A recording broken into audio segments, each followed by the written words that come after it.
Today we're driving the Land Rover Discovery HSE model, and this is a 2021 version. However, this model has obviously ran for quite a few years now, and again you will see all of those on our website. It's probably what you would expect from a Land Rover Discovery really. It's very comfortable, quiet and also powerful. So this one's got a 6-cylinder diesel engine and it has 300 brake horsepower with 650 newton meters of torque. This one is actually classed as a commercial vehicle. So in the back of this one, there has been a rear seat conversion as well. With that though, that doesn't change any characteristics of it being a commercial vehicle compared to what you would have in a normal Land Rover. So speaking of just an on-road review, because we're not going to be taking it off-road today, it has the air suspension, and I've got it in currently the access mode as it's known as, and it's got a normal mode and it's also got an off-roading mode, and you can lock the ride height at different levels as well. With the driving experience, because it's got the air suspension, it's very comfortable, it's very relaxing, it's very luxurious, which is probably what you would expect anyways really. They're probably words which I can't say are going to be shocking you with this review, but it's just a very luxurious experience being sat in here. Again, you have all the digital displays. You can obviously display your maps, music and so on. You've got the very nice infotainment system in the middle. Again, probably one of the highest resolution screens you would get in a vehicle these days. And what I really like is actually with the air conditioning or the heating controls and stuff, so on like that, they're buttons, they're actual buttons which they've got haptics in the back, so you get a bit of a response as well. But the physical buttons, which I know might seem a bit silly for me to say, but a lot of vehicles these days are trying to put all of that element into the screens, and a lot of vehicles I've driven, I find it just doesn't work. The other nice thing is that you've got a very clear view, the seats are comfortable. I can't complain with this at all. It's got, I would say, Range Rover elements, but also it is a Land Rover Discovery, and it's obviously designed to be used more as a commercial vehicle. Being with the commercial vehicle side, it has had a rear seat conversion, so you have got 5 seats, and in the back it's effectively got a very more robust floor to it, which it lifts up as well. The rear of it's designed more to be like a van, which that's what you would expect with a commercial vehicle, and also it's got the privacy glass and everything else, so people aren't going to be looking inside trying to nick your tools or various other bits and bobs like that.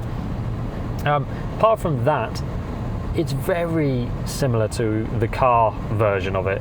It's only if you had 2 models side by side you would notice, okay, if it had the standard rear seats fitted, then your rear passengers are going to be a little bit more comfortable rather than sat on more of a bench design. But realistically,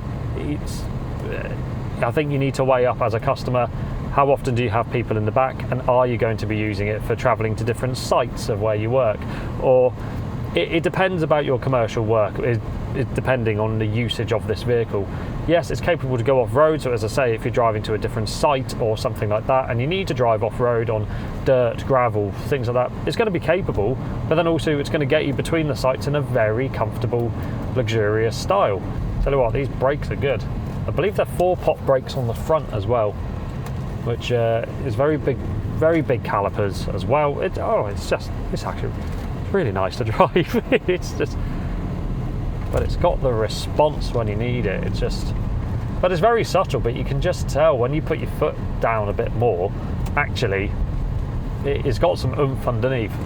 Why would you buy this? Who is it for? What's the customers? So realistically, you're going to be looking at a commercial vehicle if you're more in, say, it could be farming, it could be building sites, it could be, I don't know, working in a quarry, it could be, there's many different aspects in those tough terrains where you need an off-road vehicle because you're driving on dirt, gravel, things like that.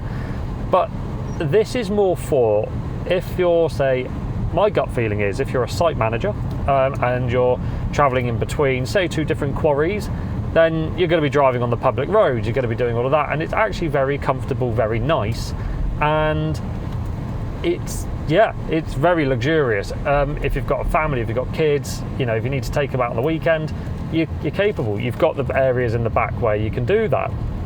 However, if you get to your site and you're going off-road, Well, you just put it in the lifted mode, you put it in the off-road mode, and actually it will be more than capable.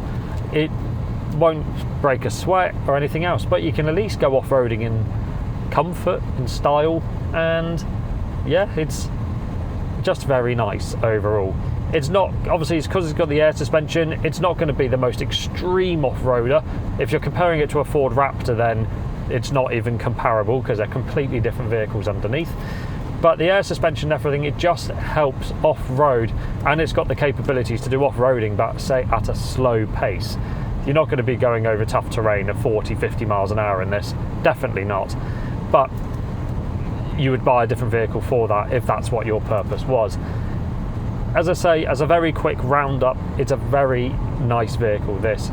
It's very comfortable, relaxing to drive, and if you want the power and you need to get somewhere quick, you can. It's definitely got that underneath with a 6-cylinder diesel engine, very nice automatic gearbox, which you can override with the paddles as well, and it's just a very comfortable vehicle overall. I know this is a very quick overview, but actually I'll let it speak for itself. It's a very nice commercial vehicle, and I would highly recommend checking it out if it's something which was going to suit many different purposes that you need. So if you are interested in this particular vehicle, currently, as time of this video, it is available at Ottervale Motor Services today. We do have these in stock quite a lot, so if you're interested and you want to check it out maybe in a different colour or anything else like that, please get in contact and yeah, come and check them out, because they're very, very nice vehicles. I know I haven't gone through all of the details, but actually I'll let the vehicle speak for itself.